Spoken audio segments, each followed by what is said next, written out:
예, 안녕하십니까. 금일 정책의원총회 사회를 맡은 이만희 원내 부대표입니다. 지금부터 제182차 정책의원총회를 시작하겠습니다. 먼저 국민의례가 있겠습니다. 전면에 국기를 향해 주시기 바랍니다. 예, 감사합니다. 국기에 대하여 경례.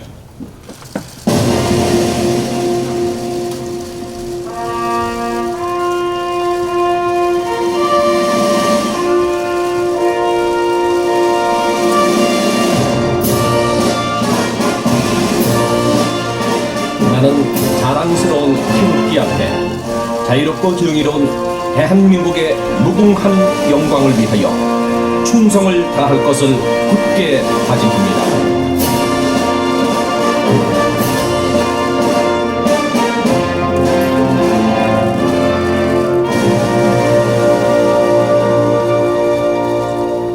바로 이 의식은 정략하도록 하겠습니다. 다음은 나경원 원내대표님의 모두 말씀이 있겠습니다.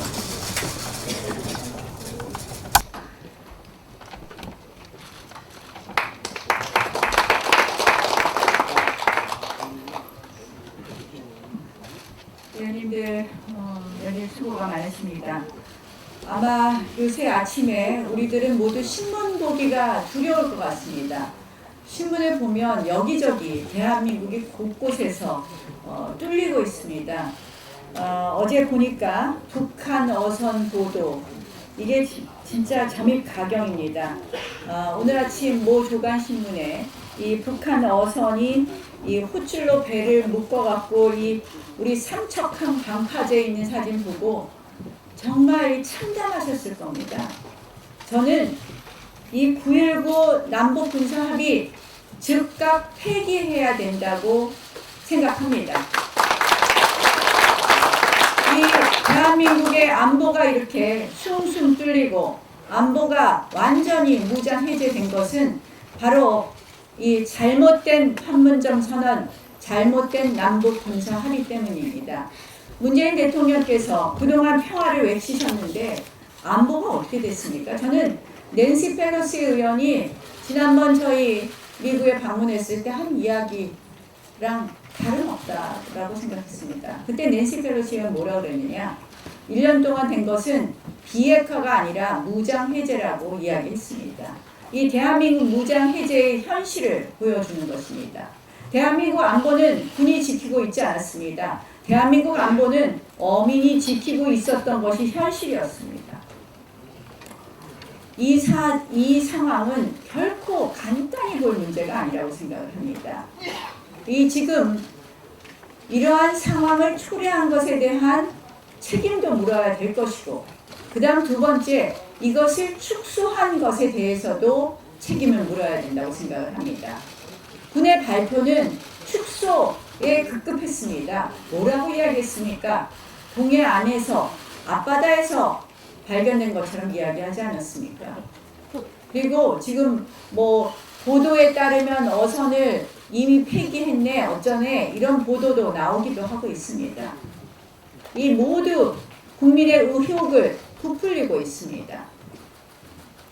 저는 이 문제에 대해서 앞으로 우리 당에서 이제 국회가 열리면 국방위에서 철저히 따지는 것은 물론이고, 여기에서 이 국방위에서 따지는 범위를 넘어서 우리가 해야 될 조치가 있다면 앞으로 이 부분에 대해서는 더 조사해야 된다고 생각을 합니다.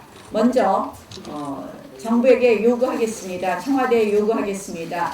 남북 군사 합의 즉각 폐기해 주십시오. 그리고 두 번째, 결국은 이 결국은 안보의 무장 해제를 가져온 국방부 장관 누구에게 책임이 있는지 본인이 물을 것이 아니라 즉각 사퇴해 주십시오.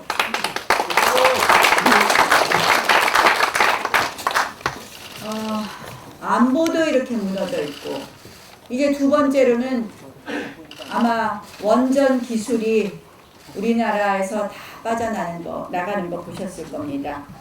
이 부분에 대해서는 지금 탈원전이 아니라 원전 기술의 탈대한민국마저 지금 가속화시키고 있는 이 현실에 대해서 우리 당에서는 여기는 좀 특단의 조치를 마련하도록 하겠습니다.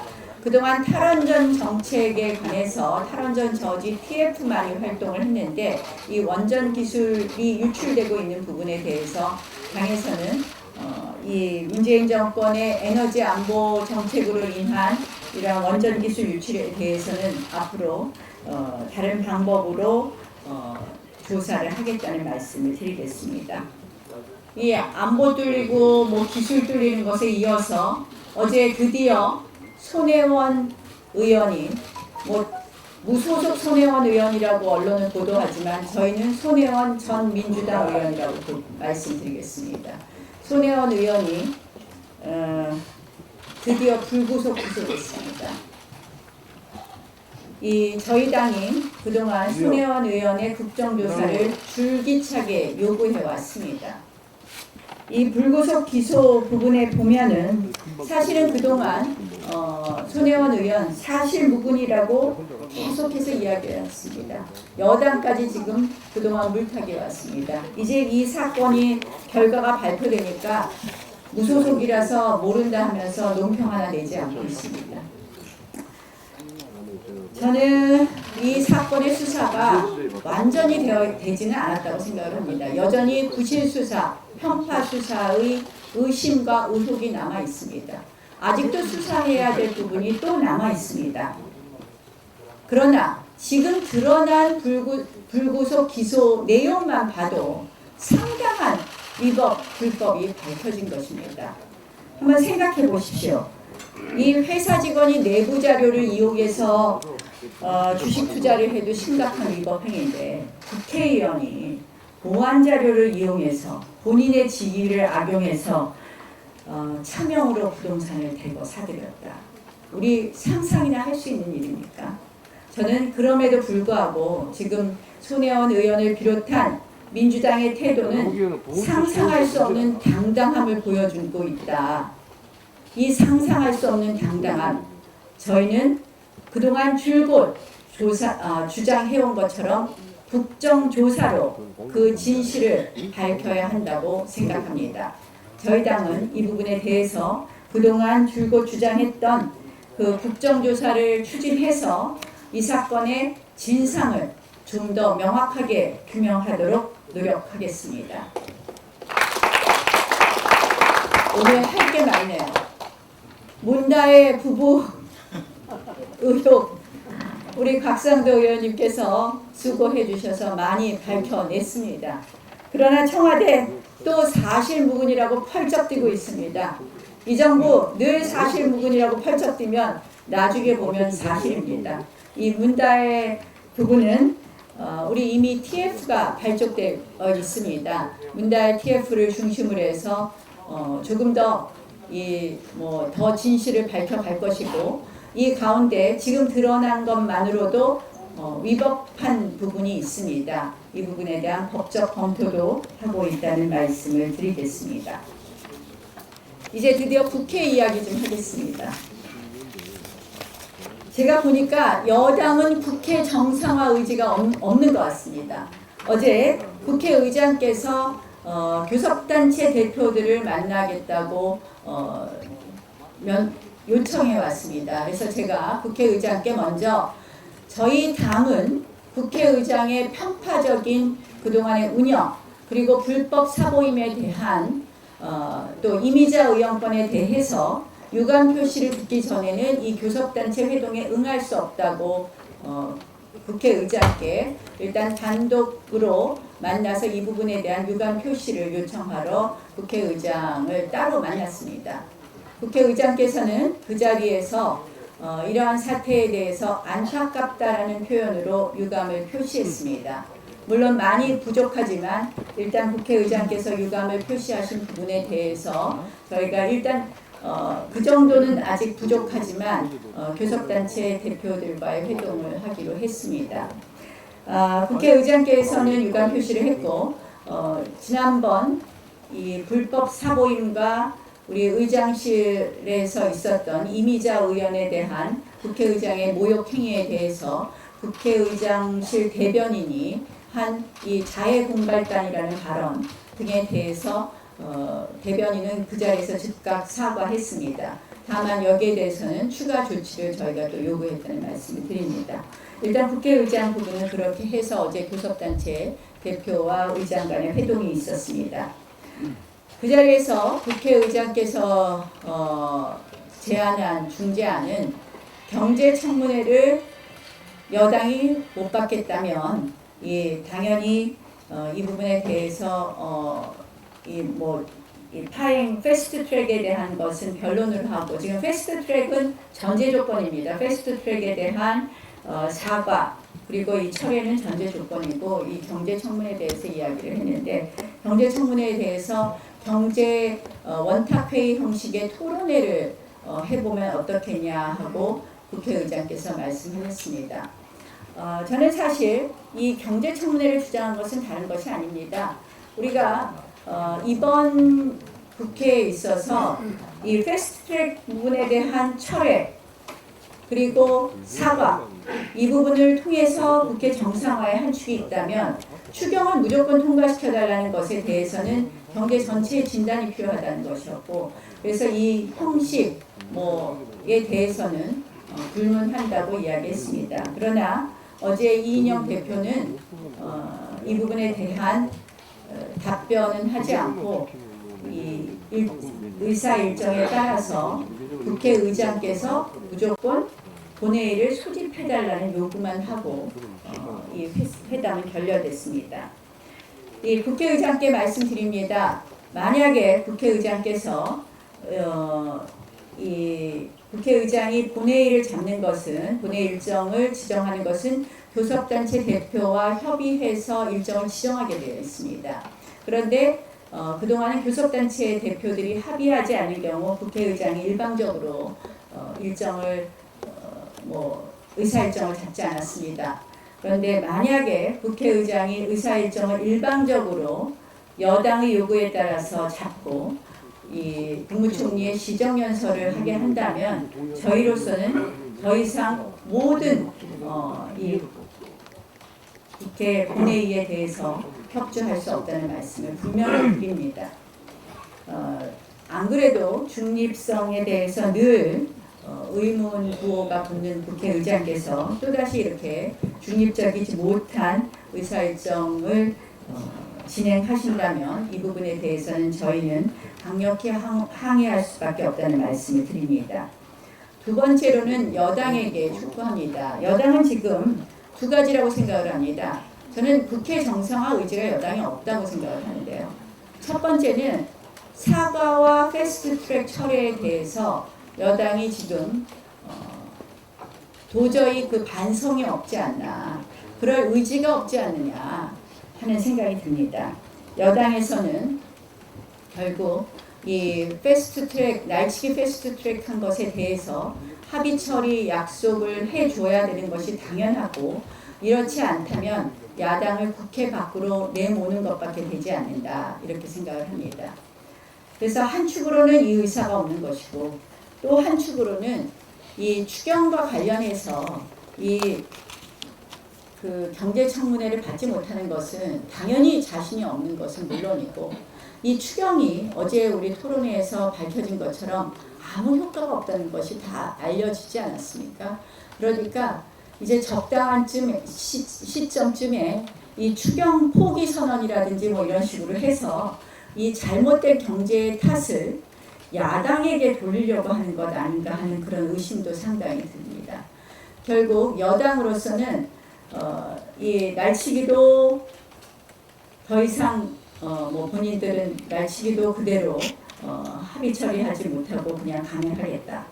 또 하나는 지금 말씀드린 것처럼 추경도 해봤자 안 되니까 경제 어려운 거 우리한테 뒤집어 씌우겠다, 이런 생각이 아닌가 하는 생각이 듭니다. 정말 여당으로서의 여당다운 태도가 아니라고 생각을 합니다. 이 국회 파행의 모든 책임은 여당에게 있습니다. 경제 파탄의 모든 책임은 정부 여당에게 있습니다.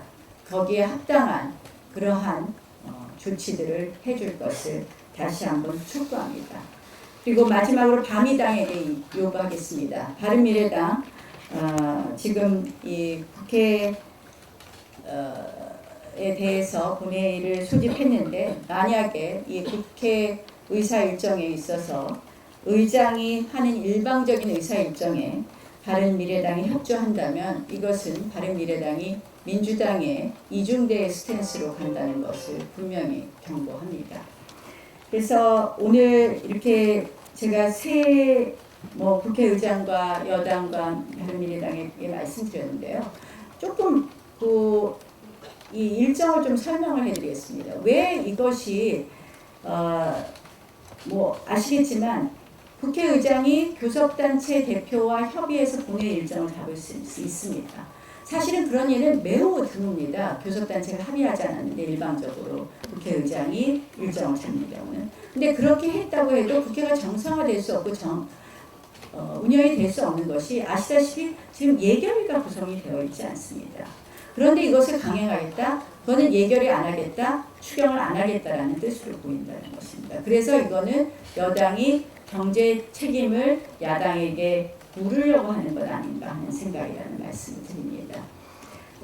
지금 이 예결위는 5월 29일로 지금 임기가 종료되어 있습니다. 우리가 새로 예결위 위원안을 제출하지 않는 한 의장이 일방적으로 구성할 수는 없습니다. 물론 국회법에는 가능성은 열려 있지만 국회 역사상 일방적으로 구성해서 일방적으로 진행한 적이 없습니다. 그래서 만약에 국회 역사상 있어서 없는 이러한 일을 계속해서 강행한다면 이것은 우리 당으로서는 받아들일 수 없는 일이고 그 이후의 국회의 모든 파행의 책임은 국회의장과 여당에게 있다는 점을 다시 한번 강조합니다.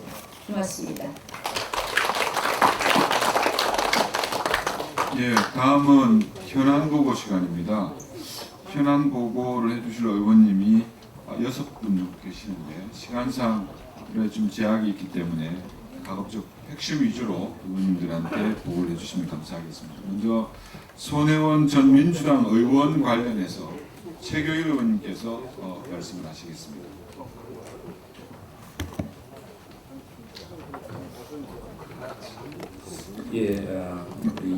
대표님께서 국정조사를 요구하셨는데 왜 국정조사가 필요한지 저 내용을 보시면 알 수 있을 것 같습니다.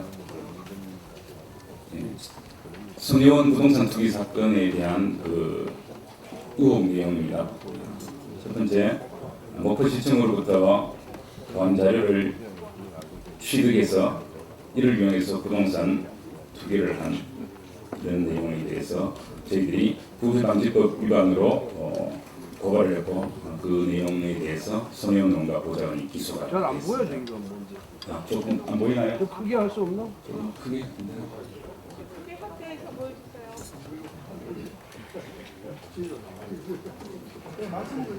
예. 그리고 목포시청의 보안 자료를 이용해서 조카, 또 보좌관의 딸, 보좌관의 남편 등 가족 명의로 부동산을 매입한 것에 대해서 부동산 실명법 위반으로 고발을 했는데 이 내용이 다 인정돼서 기소를 했습니다. 그리고 목포시청으로부터 취득한 보안 자료를 주위에 전달한 공무상 비밀 누설 등에 대해서도 기소가 됐습니다. 단 국토부에 목포 도시재생사업을 채택하고 목포 거리가 문화재 거리로 지정되도록 압력을 행사한 부분에 대해서는 불기소를 했다고 발표를 했습니다. 다음에 손원이 국립중앙박물관 인사에 개입하고 낮은 철기 매입에 압력을 행사했다는 부분은 역시 불기소가 되고요. 손의원 부친을 유공자로 선정하는 과정의 특혜 의혹은 지금 아직 수사 중에 있습니다. 그리고 공예 디자인문화진흥원이 육성 사업을 하는데 이 육성 사업을 상금을 주는 공모전 사업으로 만듭니다. 이렇게 만들고 본인과 보좌관이 심사위원으로 선발이 됩니다. 이에 대해서 역시 직권남용으로 수사 중이고요. 그리고 위 공예디자인문화진흥원 공모전에서 본인이 운영하는 하이랜드 코리아 소속 장인들이 수상이 됩니다. 역시 직권남용 의무방해로 고발을 수사 중에 있습니다. 그다음에 문화부 과장으로 하여금 이탈리아 밀라노 디자인 위크의 한국관 행사기획위원으로 손혜원 본인이 또 선발되도록 합니다. 역시 직권남용으로 수사 중이고요. 공예디자인문화진흥원 사무처장 선발을 위한 공모 절차를 없애고 자기의 지인 조모 씨를 사무처장으로 말하자면 이게 우리가 보통 이제 그 공개 입찰한다 그러면 우리가 수의계 그러지 않습니까? 이 공개 입찰을 해야 되는데 이 수의계약으로 말하자면 자기 그 지인을 사무처장에 선발되도록 하고 또 직권을 남용하고 또 부정한 청탁으로 공예디자인 문화진흥원 갤러리에서 자신 소속의 그 예술가들이 작품을 전시하도록 직권남용이 부적 청탁 금지법 위반으로 되어 있습니다. 그러니까 이거 내용이 큰 가지가 아닙니다. 이 내용에 대해서 명확히 밝혀야 될 것으로 생각을 하고요. 불 좀 해주십시오. 네. 지금 정말 국정이 총체적인 남획상이라 김재동 씨가 1억을 받았다, 1억 7천을 받았다, 이런 신문에 계속 나오고 있습니다. 여기 대해서 감사원은 즉시 감사에 착수해서 지자체를 상대로 총액이 얼마인지 그리고 그 과정에서 어떤 일이 있었는지 만약에 제가 듣기로는 그 중간에 브로커가 있다고 합니다. 이 사람이 다니면서 각 지자체에게 말하자면 거의 강간하는 식으로 김재동을 강사로 출연을 시켜라 액수까지 정하고 그래서 그런 일들이 어떻게 일어나고 있는지 명명백백히 감사원이 밝혀야 될 것으로 생각하고요. 필요하면 저희들이 감사 청구도 하겠습니다. 그리고 어제 양정철 외에 이광재, 안희정 이런 사람들이 송인대 비서관과 같이 강금원이 운영하는 그 골프장에서 똑같은 형태로 돈을 받았습니다. 이에 대해서도 저희들이 고발했지만 그 내용이 어떤 것인지 검찰은 명백히 밝혀야 할 것으로 생각하고요. 그리고 문다혜도 북한 우선 사건 등등 정말 국정이 총체적인 남획성을 보이고 있다 이렇게 생각합니다. 이렇게 손혜원 사건은 비록 기소했지만은 정말 이게 구렁이 담 넘어가듯 슬쩍 공식적인 발표도 없이 이메일로 보내고 말았는데요. 문자로. 사실 그 여기 권성동 의원님도 와 계십니다만 임동현 의원 이 사건을 보면 3차에 걸친 그런 그 정말 집착을 하면서 그렇게 철저한 수사를 해서 구속영장까지 청구하면서 또 중계방송 하듯이 수사를 했지 않습니까? 이에 대해서 우리 권성동 의원께서 하신 말씀이 있습니다. 창고인 청집을 44회를 조사를 했다. 그중 35회는 변호인 참여도 없이 검사 면담 형식으로 했다. 정말 나도 검사 15년 했지만 불러조진 거 경험한 것은 처음이다. 이렇게 말씀하셨어요. 정말 이런 부분에 대해서 앞으로 그 의혹된 아직 의혹이 남은 부분에 철저히 밝히고 반드시 국정 조사 그리고 김재동 씨에 대한 그런 감사 반드시 해야 된다고 생각합니다. 이상입니다. 네, 수고하셨습니다. 다음은 우리 백승주 의원님 한네번 불러주시죠. 삼측한 북한 어선 관련해 가지고 조서도 없어요. 말씀 주시겠습니다. 뭘 조사했는지도 몰라. 나하고 공법이거든 피의자야. 네, 형사소송법에 피의자를 조사할 때는 조서를 작성해야 한다고 규정이 되어 있잖아요. 언론에 형사소송법 증명을 많이 보도되었습니다만 국방위 공법인데 기소도 안 하는 차원에서 제가 이제 국방부 참작전본부장한테 보고받은 내용과 제가 취득한 정보를 정리해서 공유하는 차원에서 말씀을 좀 드리겠습니다. 정말 저는 그렇게 생각합니다. 목선을 놓치는 것 경계 태세의 실패가 정말 엄중하고 참담합니다. 더 참담한 것은 경계 실패했는데도 부끄러운 줄 보고 뭐 일어날 수 있는 일이었다는 뻔뻔스러운 태도, 이것이 안보 의식의 마비. 대표님 말씀했지만 대한민국 무장 해제 현주소를 여실히 보여주는 것이 아닌가 이렇게 생각하고 개탄을 했습니다.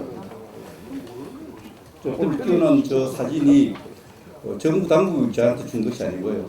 시민이 동료 삼척에 있는 동료 의원한테 저 청박에 있는 사진을 보내서 제가 동료 의원한테 받은 사진입니다. 저것을 삼척 앞바다에서 발견해서 납포했다는 식으로 이렇게 하면 안 되죠. 청박에 있는 옆에 있는데 반파제입니다.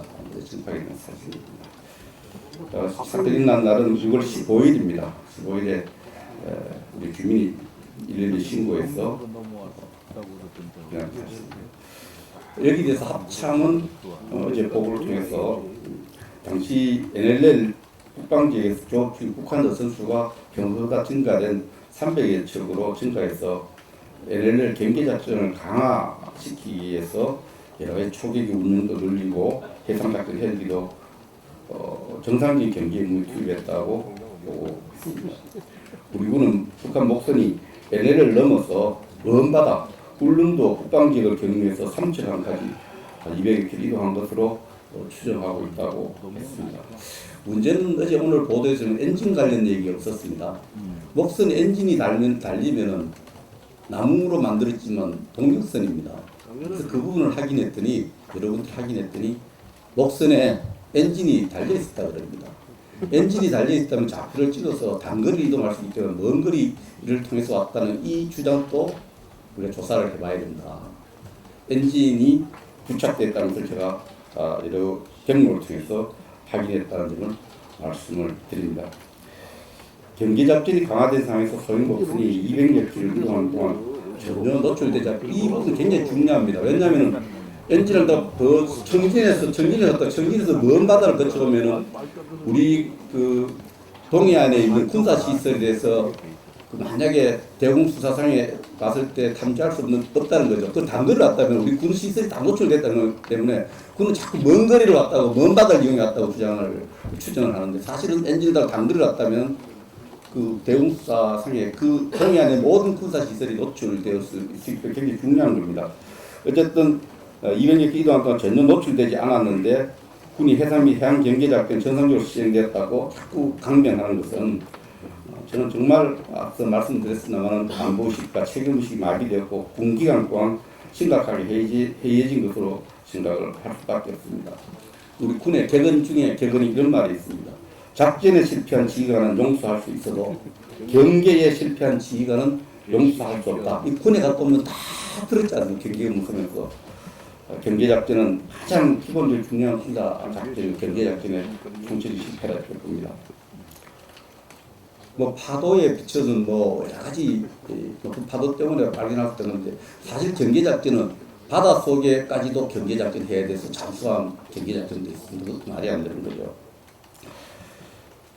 심지어 이 사건이 일어난 뒤에 국방부는 20명 정도의 전비태세 검열단을 통해서 조사를 했다 하는데 조사 결과를 정확하게 발표하고 있지 않습니다만 일부 언론 보도에 따르면은 또 주민들의 전언에 따르면은 아무런 제재 없이 방파제에 정박하고 북한 그 배에 탄 북한 주민이 육지에 올라와서 우리 주민들과 대화까지 나누는 상황까지 벌어졌다고 합니다. 만약에 고도로 훈련된 무장병력이 목선을 이용해서 침투했다면 우리 군은 속수무책으로 우리 군은 속수무책당하는 그런 위기를 생각 끔찍하기까지 한 사건입니다. 심각한 사건이죠. 정부는 더 이상 사실 왜곡이 축소할 것이 아니라 또 북한 주민 2명을 15일날 우리가 했는데 합심조 조사를 어떻게 했는지 벌써 올려보냈습니다. 내군 중에 2명을. 그래서 그 의사결정 과정을 물으니까 국방부가 결정한 사항이 아니다라는 사실을 제가 파악했습니다. 다른 기관에서 결정해서 주민을 2명 선로를 송환했습니다. 저는 합참 20명이 내려가서 전비태세 검열 결과를 공개할 것을 요구할 것입니다. 물론 군사적으로 중요한 부분이 있겠지만 국민이 알 권리가 중요합니다. 주민들하고 얼마나 철저하게 조사를 했는지를 공개할 것을 하고 합동신문조사 결과 4분이 차별적 대답을 내놨을 것을 생각합니다만 합동신문조사 결과도 모두를 비밀로 할 것이 하지 않았습니다. 대개 그 조사 결과를 우리 국민이 알아야 될 부분 자유를 찾아 기술한 부분이 있어 기술한 부분대로 한정하고 그 부분대로 해야 되고 대공용 의지가 있으면 있는 대로 없으면 없는 대로 밝혀야 되는 이 부분에서 공개를 요구하고 경계작전 실패에 대한 철저한 신상 필벌, 진상조사를 국정조사기관까지 저희 국방이 철저히 해가겠습니다. 오늘 북한 목선 부분에 대한 얘기 있어서 목선을 선장에 동의를 얻어서 폐기했다는 보도가 있어서 제가 깜짝 놀랐습니다. 목선의 엔진이 굉장히 이 진실을 규명하기 굉장히 중요하기 때문에 제가 회의 들어오기 전에 확인하니까 목선은 선장의 동의를 얻어서 없앨 수도 있지만 아직 폐기하지는 않았다 이렇게 이야기를 들었는데 언론에는 폐기되었다 다 보도가 되고 있어요. 하여튼 저는 잘 모르겠어요. 북한 목선은 모든 진실, 그 엔진의 기름을 사용한 양 이런 부분이 결국 다 진실을 밝히는 게 굉장히 중요합니다. 선장의 증언하고 엔진 부분이 굉장히 중요하니까 목선은 진실이 규명될 때까지 우리 정부가 절대 폐기해서는 안 된다. 목선을 폐기하는 증거를 인멸한 것과 같이 저는 강조하겠다. 국방위 간사로서 강력하게 지금 이 자리를 빌어서 말씀드립니다. 감사합니다. 예, 수고하셨습니다. 다음으로 박승종 의원님 드루킹 관련해서 간단한 보고가 있겠습니다. 드루킹은 아니고요. 드루킹은 빙산의 일각이다. 매크로가 아직 여전히 활동하고 있다는 것을 간단히 말씀드리고 있습니다. 다음, 어제 신문에 문 대통령 사의 의혹 기사 관련 수상한 댓글에서 한국경제에서 5시경에 이렇게 신문에 실렸습니다. 다음, 이 실린 거는 그 앞에 12시경에 뉴시스에서 문재인 대통령 사의 특혜 지역 의혹 기사 이 관련 게시가 됐는데 여기에 대한 댓글들을 분석한 과정에서 굉장히 문제가 있다 이렇게 그 어떤 분석 기사입니다. 다음, 댓글 초기에는 문 대통령 비난 댓글이 주류를 이뤘습니다. 그걸 저희들이 게시를 하니까 이미 다 지나가서 할 수가 없었습니다. 그런데 1시간 뒤에는 완전히 비난 댓글에서 완전히 각상도 이은 비난 댓글로 완전히 바뀌어버렸습니다. 1시간 만에. 보면은 그 내용을 보시면 잘 안 보입니다만은 각상도 의원 애쓴다. 억지로 갑시다 말하기 힘들지. 뭐 추문과 소문으로 근거해서 근거 제시를 해라. 또 해야 할 일은 안 하고 뭐 이런 식으로 전부 비난하는 댓글로 완전히 바뀌어버렸다. 그 다음 글자 그 숫자가 잘 안 보이니까 숫자를 다시 부각해서 한번 보여드리겠습니다. 그 5개의 댓글에 대해서 공감, 비공감을 보면은 한 차이가 한 320개 정도 차이가 계속 똑같이 이루어지고 있습니다. 이 차이가 이렇게 될 수는 없거든요. 그래서 저희는 한 320개 계정 이상이 동원됐을 것이다. 이렇게 추정을 할 수 있다. 했다. 그런데 이 댓글이 현재는 그럼 어떻게 댓글이 위에 댓글이 되는지 보니까 이제는 다시 바뀌어버렸습니다. 전부 대통령 비난하는 댓글로 다 바뀌어버렸습니다. 이 기사가 나오고 나니까 이 사람들이 그 내용을 못하니까 완전히 이제는 바뀌어서 여러 가지 어떤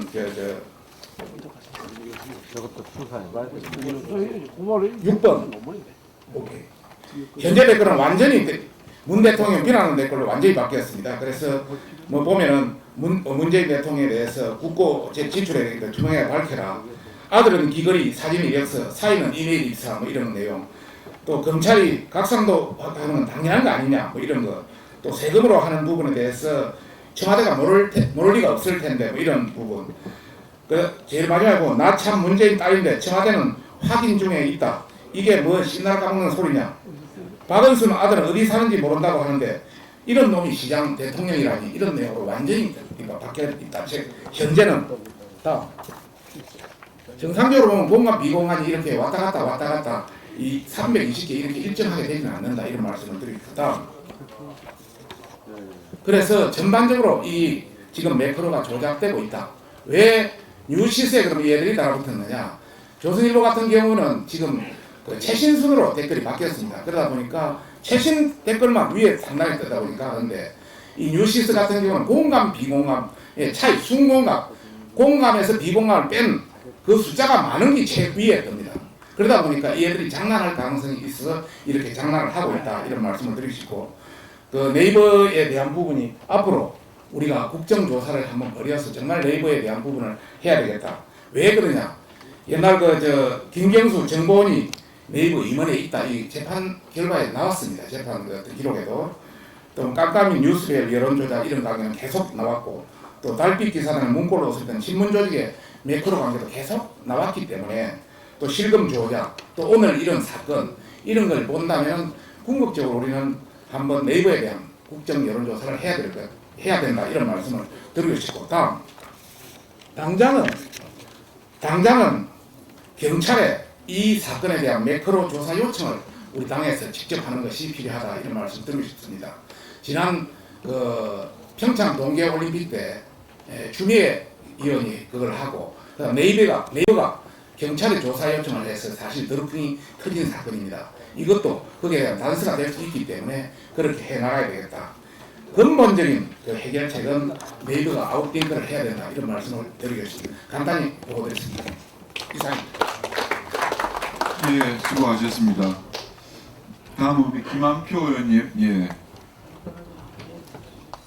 대통령 외손자 정보 제출 관련된 교육청 항의 방문 관련 사항. 교육위원회 간사 김한표입니다. 문재인 대통령 딸 문다희씨 가족의 해외 이주와 관련해서 우리 당 의원에게 관련 내용을 제출한 학교 관계자들에게 징계 권고안이 내려진 것에 대해서 금일 우리 당 교육위원회 위원님들께서 서울시 교육청을 항의 방문하기로 했습니다.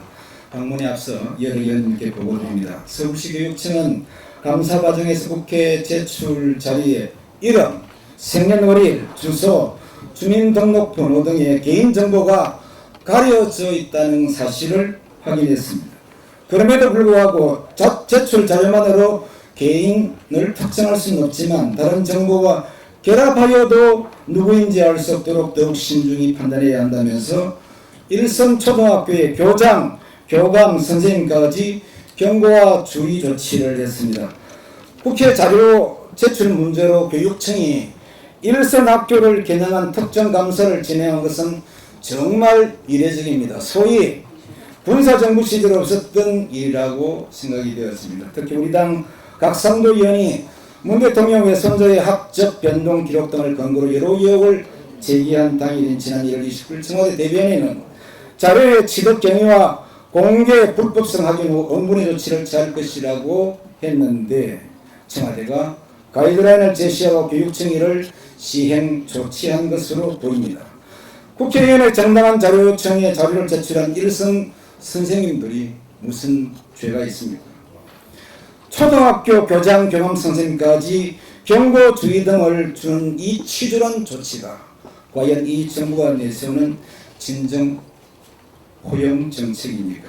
금일 서울시 교육청에 항의 방문하여 첫째, 청와대의 눈치를 보고 비율을 맞추는 것에 항의하고, 둘째, 투칠한 사명감으로 교육에 헌신한 우리 선생님들의 사기를 살리고 쓸데없는 짓 그만하고 우리 아이들과 선생님들이 즐겁게 배우고 가르칠 수 있는 교육 환경 개선에 집중해줄 것을 요청하겠습니다. 감사합니다. 네, 수고하셨습니다. 다음 홍일표 위원장님 오셨습니까? 예. 산중위에서 강릉 산불 관련해서 한국전력공사 방문이 있었습니다. 설명드리겠습니다. 예, 지난 17일 날 삼자 중기 우리 한국당 의원님들 여러분들이 나주에 있는 한전 본사를 방문해서 그동안 현안에 대해서 이렇게 질의응답을 하면서 대책을 따져왔습니다. 강원도 산불이 일어난 지 벌써 4개월여가 지나가고 있지만 아직도 피해 보상은 전혀 이루어지지 않고 있습니다. 여기에 대한 주민들의 불만이 대단히 큽니다. 한전에서는 일단 그 전신주의 리드선이 탈락돼서 강풍에 날리는 바람에 산불이 났기 때문에 책임은 인정하고 있는 상황입니다. 그리고 이 피해 보상에 대해서는 형사 책임이 어떻게 나오든 간에 민사상의 보상은 반드시 하겠다 이렇게 하고 있는 상황이고, 현재 그 피해 범위를 조사하기 위해서 그 손해사정협회와 이제 용역 계약을 해가지고 한 70명을 동원해서 각 개별 가정이나 기업들이 그 손해액을 지금 이제 조사 중에 있다고 합니다.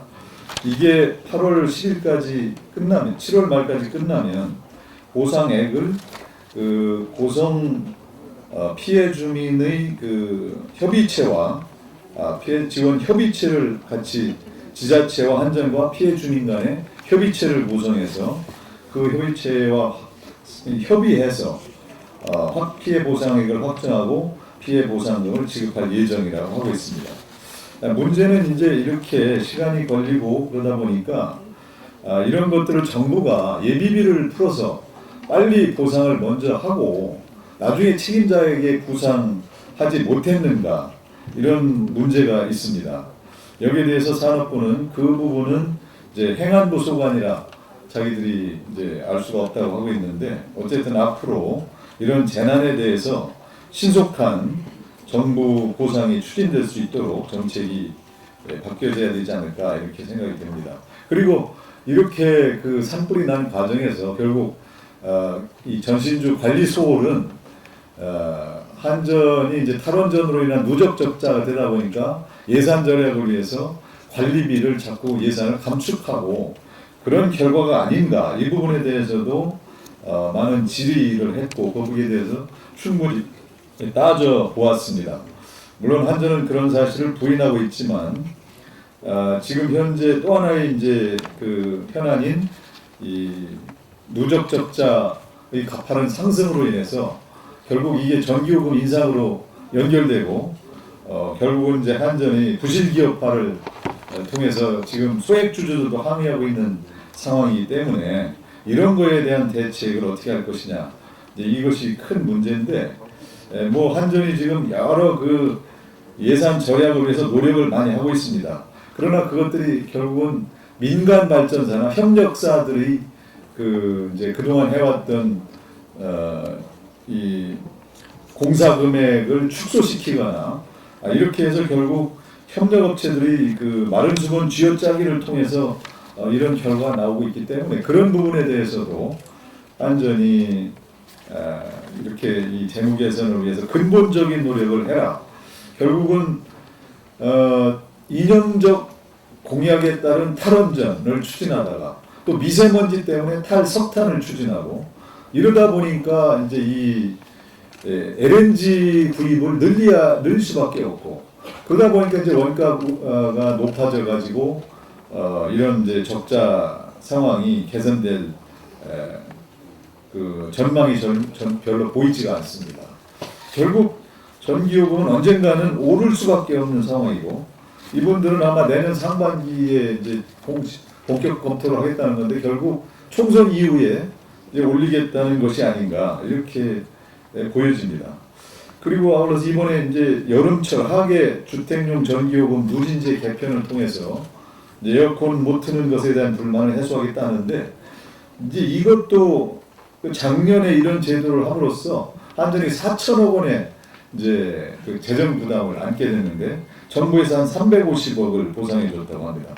올해도 결국 한 2,800억 이렇게 한전에 대한 적자로 올 것으로 예상을 하는데 이런 것들에 대해서도 결국은 이제 근본적으로 전기요금 체계에 대해서 저소득층에 대해서는 에너지 바우처라든가 이런 걸 통해서 하고 근본적으로 이렇게 일시적으로 하는 것에 대해서는 이제 많은 본격적인 검토가 필요하지 않나 이렇게 생각이 됩니다. 앞으로 우리 상임 그리고 또 이번에도 그 한전이 이제 한전 공대를 약 7천억 원이 들어가는 한전 공대 설립을 계속 추진하고 있음이 확인됐는데 이렇게 적자 상태와 재무 구조가 안 된 상황에서 이런 한전 공대 추진은 정말 잘못된 일이기 때문에 여기에 대해서는 계속 반대와 또 그렇게 잘 추진되지 않도록 우리가 노력을 할 것이고 또 어쨌든 현 정부의 그 탈원전 탈석탄을 동시 추진하면서 한전이 적자가 누적되는 상황을 계속 보고만 있을 수는 없습니다.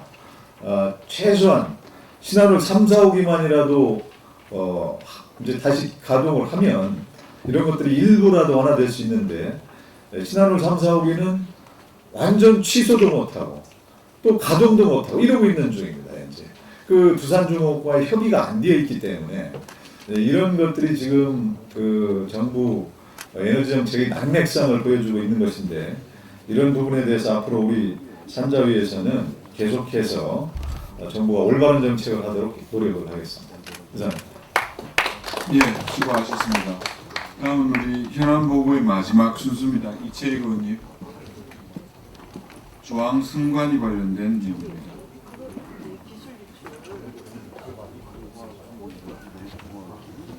예, 행안위 이채익 의원입니다. 어제 저와 우리 안상수 의원님, 윤재욱 의원님, 박안수 의원님, 유민봉 의원님이 중앙선거관리위원회를 항의방문했습니다. 해서 조혜주 상임위원, 또한 박영수 사무총장을 만나서 강력히 여러 가지 현안을 항의했습니다. 첫 번째는 지금 정치자금법 위반 혐의를 받고 있는 양정철 민주연구원장이 취밀성이 민주연구원이 21대 총선에 총선 승리의 병참기지가 되겠다 얘기하고 국정원장을 만나고 광역단체장을 연달아 만나서 정책 협약을 합니다. 근데 이것은 분명히 이 공직선거법의 위반이다. 저희들은 그렇게 판단을 하고 공직선거법 제85조 위반 부분을 강력히 얘기를 했습니다. 그런데 어떻게 이러한 중요한 문제를 바로 유권 해석을 문제없는 것처럼 바로 유권을 해석했는가 이 부분을 집요하게 했는데 중앙선거관리위원회 사무총장은 우리가 좀 너무 성급했다 하는 부분을 시인을 받았습니다. 받고 이 부분은 다른 시일 내에 중앙선관위 전체 회의 또 법제처의 유권 해석을 받아서 다시 한번 해라. 그리고 정책 협약이라고 하는 것은 정책 개발의 전 단계인데 정책 개발을 하면은 선거법에 위반된다 하는 얘기는 말이 안 된다. 그래서 초기 단계부터 철저하게 중앙선관위가 이 부분에 대해서 명확히 얘기해야 될 것이다 하는 부분을 얘기를 했습니다. 그리고 두 번째는 고 강금원 창신섬유 회장이 운영했던 시그너스 컨트리 클럽의 고문으로 바로 양정철, 송인배, 이광재, 안희정, 윤태영 등 이런 분들이 고정적으로 고문료를 받았습니다. 그래서 이 부분이 지금 문재인 청와대 정부가 그냥 유야무야 넘어가려고 하는데 이 부분도 정치자금법 제45조 위반 부분이기 때문에 우리도 지금 검찰에 고발했지만은 선거관리위원회도 이 정치자금법 위반 부분을 알았으니까 중앙선관위도 고발하고 응분의 조치를 해야 될 거 아니냐 이런 얘기도 어제 강하게 했습니다. 또한 김재봉을 비롯한 좌파 인사들의 고액 강연료 이 부분도 지금 전수조사를 요구를 해놨습니다만은 오늘까지 제출을 하도록 요구를 계속 하고 있습니다만은 이것도 사전선거 운동이 아니냐 이 부분에 대해서도 중앙선관위가 분명한 입장을 내야 된다 하는 부분도 말씀드리고 또한 지난번 울산광역시장 선거 도둑맞은 선거 이것도 선관위가 거의 그냥 무방비한 상태로 있었는 거 아니냐. 또한 지난번 제19대 대통령 선거 때 이 경기도 파주시 선거관리위원회에 드루킹 이 불법 선거사무소 개소 이것도 제보를 받았는데도 제대로 수사 의뢰를 안 해서 이게 이러한 엄청난 후폭풍을 지금 맞고 있다. 이런 부분에도 중앙선관위가 다시 한번 점검을 해야 될 거 아니냐는 부분을 얘기를 했습니다. 마지막으로 저희들은 하여튼 중앙선관위가 조혜주 상임위원의 임명을 계기로 해서 국민 주권의 수호자라고 말은 하지만 결국에서는 이 중앙선관위 헌법기관도 문재인 정부의 하수인 역할을 하는 하부 사측기관으로 전락되어 있다. 그래서 이 부분을 분명히 지적했고 또 앞으로 계속 추진할 것이고 제가 문제 제기했던 부분은 국정감사 또 현안질의에 계속 체크해 나가겠다는 말씀을 드립니다. 감사합니다. 예, 수고하셨습니다.